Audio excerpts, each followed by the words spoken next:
एक बार फिर से केमिस्ट्री क्लास में आप सभी लोगों का वेलकम करते हैं। आज हम लोग अपने पहले चैप्टर का आगाज कर रहे हैं, दैट इज बेसिक कॉन्सेप्ट्स।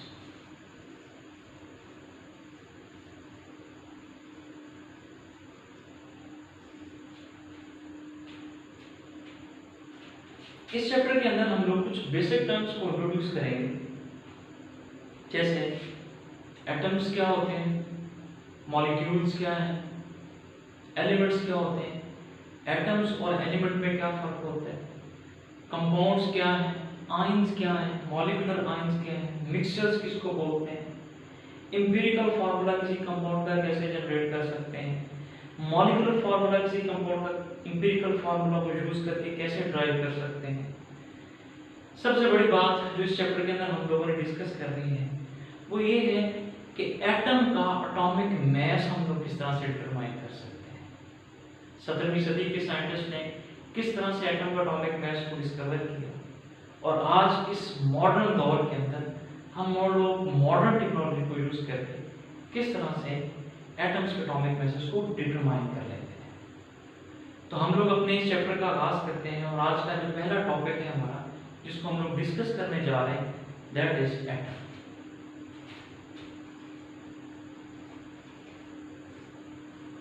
इससे पहले कि हम लोग एटम्स के ऊपर बाकायदा तौर पर बात करना शुरू करें, हम लोग सबसे पहले ये बात कर लेते हैं कि एटम्स हम लोगों को किस तरह का दिखाई देता है। तो एटम के बारे में डिफरेंट अखबार में डिफरेंट साइंटिस्ट ने डिफरेंट मॉडल प्रेजेंट किए। सबसे पहला मॉडल जॉन डॉल्टन ने 1803 में प्रेजेंट किया।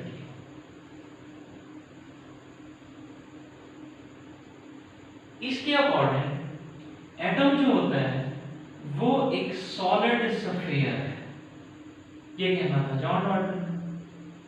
लेटर ऑन जैसे इलेक्ट्रॉन प्रोटॉन की डिस्कवरी हुई, 1903 में दूसरा एटॉमिक मॉडल प्रेजेंट किया गया जो कि जे थॉमसन ने किया।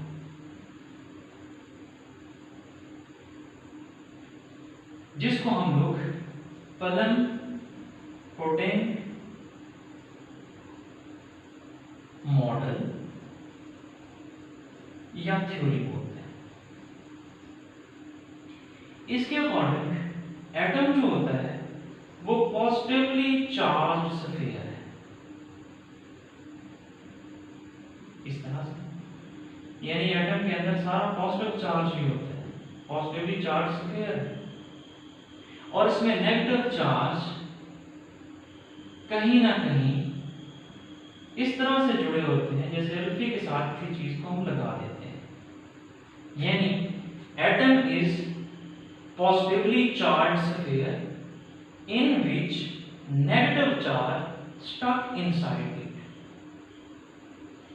इसके बाद तीसरे नंबर पे 1911 में रदरफोर्ड ने एक और एटॉमिक मॉडल प्रेजेंट किया। रदरफोर्ड के अकॉर्डिंग एटम जो है इसके सेंटर में न्यूक्लियस होता है जिसके ऊपर पॉजिटिव चार्ज है, और इसके गिर्द इलेक्ट्रॉन कुछ इस तरह के सर्कुलर पाथ में रिवॉल्व कर रहे होते हैं। इस मॉडल में बहुत सारी लिमिटेशंस थी, इसको दूर करने के लिए 2 साल के बाद 1913 में नील बोहर ने एक और एटॉमिक मॉडल प्रेजेंट किया। इसके अकॉर्डिंग एटम के सेंटर में न्यूक्लियस होता है, और इसके लिए फिक्स्ड एनर्जी वाले ऑर्बिट्स होते हैं। इन ऑर्बिट्स के अंदर इलेक्ट्रॉन्स रिवॉल्व करते हैं। ये बहुत अच्छा मॉडल था, लेकिन इसमें बहुत सारी लिमिटेशंस थी। फिर इसके बाद 1926 में श्रोडिंगर एक और एटॉमिक मॉडल प्रेजेंट किया।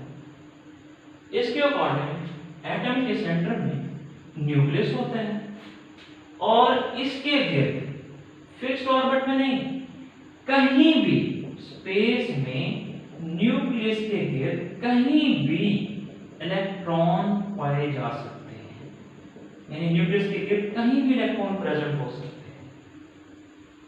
इसको हम लोग कॉन्सेप्ट ऑफ ऑर्बिटल्स भी बोलते हैं। इन सारे एटॉमिक मॉडल की हम लोग अपने आने वाले लेक्चर्स में डिटेल से बात करेंगे।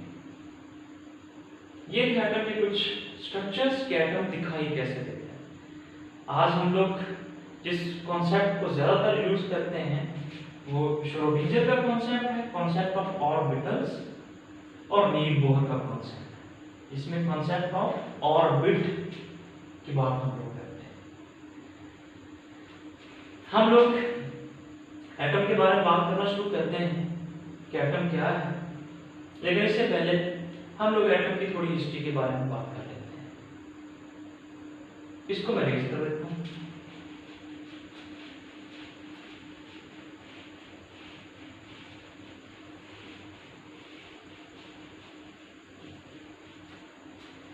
एटम की अगर हिस्ट्री की हम लोग बात करें तो सबसे पहले ग्रीक फिलोसोफर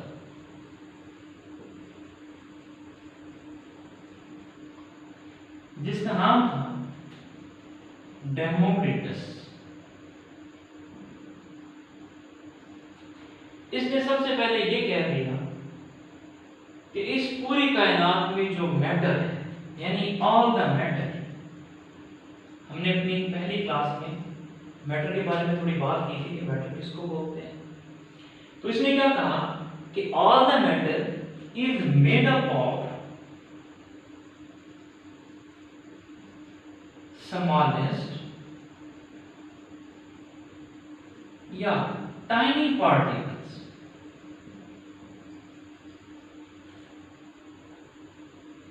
जिनको हम लोग एटम्स बोलते हैं।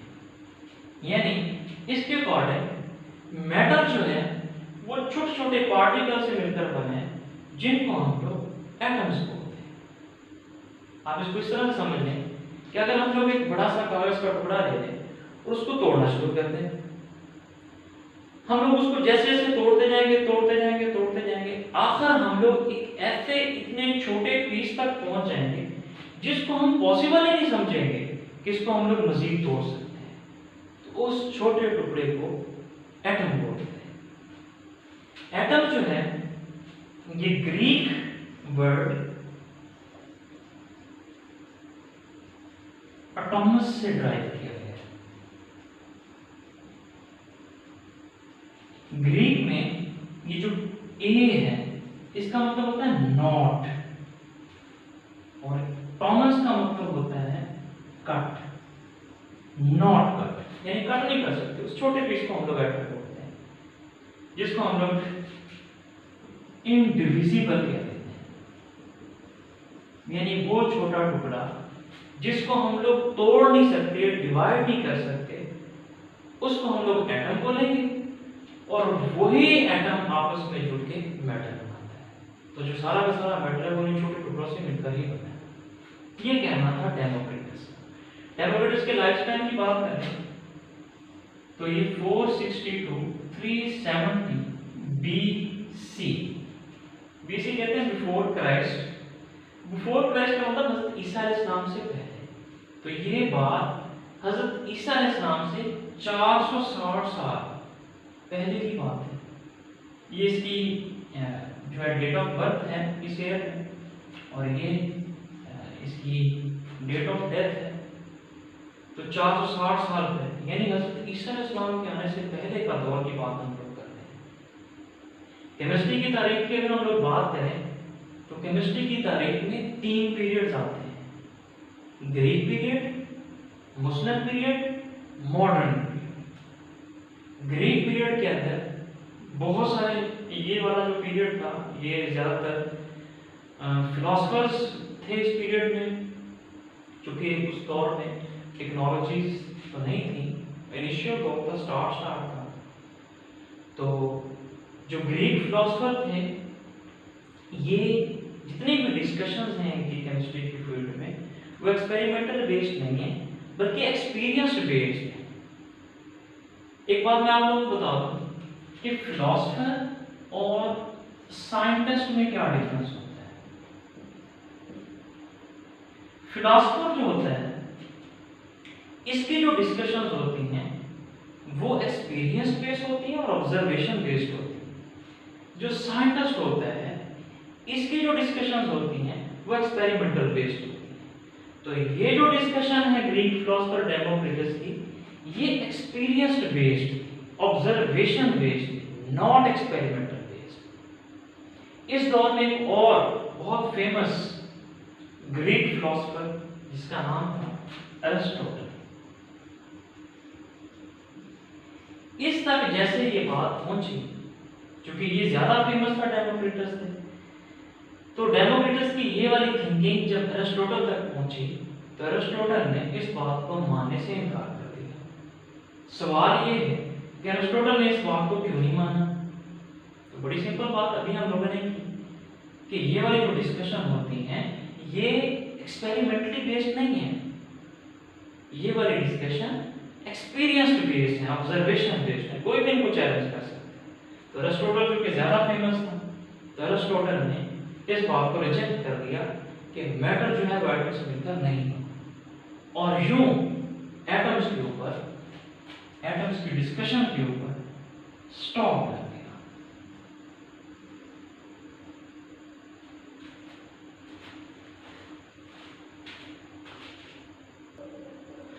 तो हम लोग बात कर रहे थे एरिस्टोटल की, जिसकी वजह से एटम्स की डिस्कशन को स्टॉप लग गया, रुक गई ये डिस्कशन। किसी भी फिलोसफर ने इसकी तरफ तवज्जो देना छोड़ दी।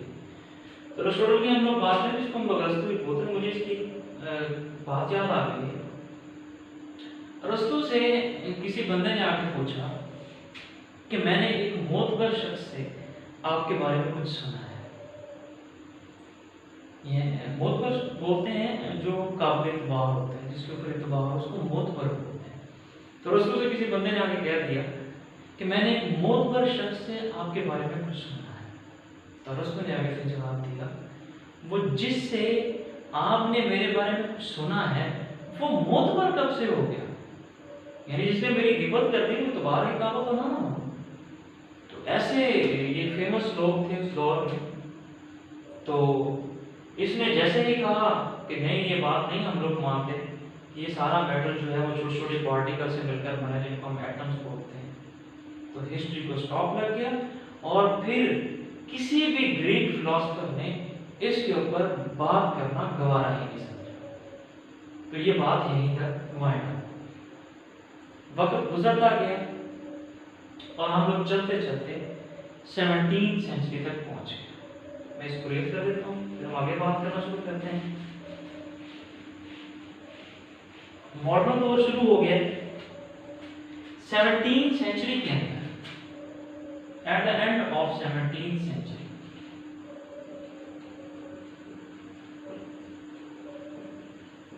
सबसे ज्यादा वर्किंग हुई कंपाउंड के ऊपर, वर्क ऑन कंपाउंड्स। यानी हम लोग लेबोरेटरी में एलिमेंट्स को, एटम्स को किस तरह से कंबाइन अप करके कंपाउंड्स की सिंथेसाइज कर लेते हैं या कंपाउंड की प्रिपरेशन कर लेते हैं,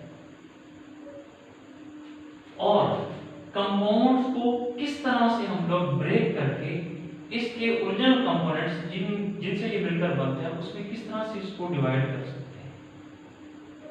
इसके ऊपर सबसे ज्यादा काम 17वीं सेंचुरी में हुआ।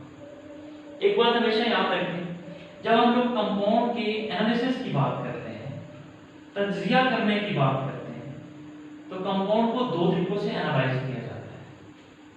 Number 1 qualitative analysis,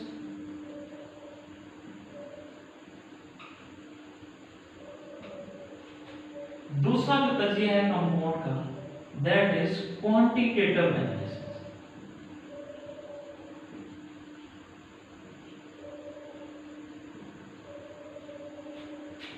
qualitative analysis का मतलब होता है कि कंपाउंड जिन एलिमेंट से मिलकर बना है इसकी आइडेंटिफिकेशन करना, यानी ऐसा नॉलेज, ऐसी स्टडी जिसको हम लोग यूज करके ये बात पता लगाने में कामयाब हो जाएं कि कि ये कंपाउंड किन एलिमेंट से मिलकर बना है, तो ऐसे एनालिसिस को हम लोग बोलते हैं क्वालिटेटिव एनालिसिस।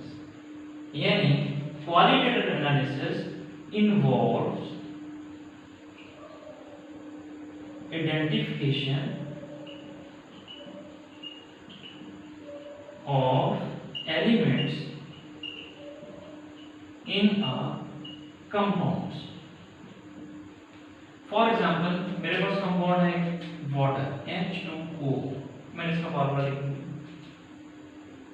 हम लोग अगर ये बात पता लगाने में कामयाब हो जाएं कि वाटर जो है वो हाइड्रोजन और ऑक्सीजन के एलिमेंट्स के कंबाइन अप होने से बना है, तो इस तजज़िये को, इस एनालिसिस को, इस स्टडी को हम लोग बोलते हैं क्वालिटेटिव एनालिसिस। यानी कंपाउंड के अंदर एलिमेंट्स को आइडेंटिफाई करना। दूसरा तजज़िया दैट इज क्वांटिटेटिव एनालिसिस, नाम से जाहिर हो रहा है क्वांटिटी का पता लगाना। तो ऐसा एनालिसिस, ऐसी स्टडी, ऐसा नॉलेज जिसको हम लोग यूज करके ये बात पता लगा लें कि कंपाउंड जिन एलिमेंट से मिलकर बना है वो एलिमेंट कितनी अमाउंट में प्रेजेंट है। यानी कंपाउंड हाइड्रोजन और ऑक्सीजन से मिलकर बना है, तो इसमें हाइड्रोजन कितने परसेंट पाया जाता है, ऑक्सीजन कितने परसेंट है, इनकी अमाउंट कितनी है। ऐसे एनालिसिस को हम लोग बोलते हैं क्वांटिटेटिव एनालिसिस। यानी क्वांटिटेटिव एनालिसिस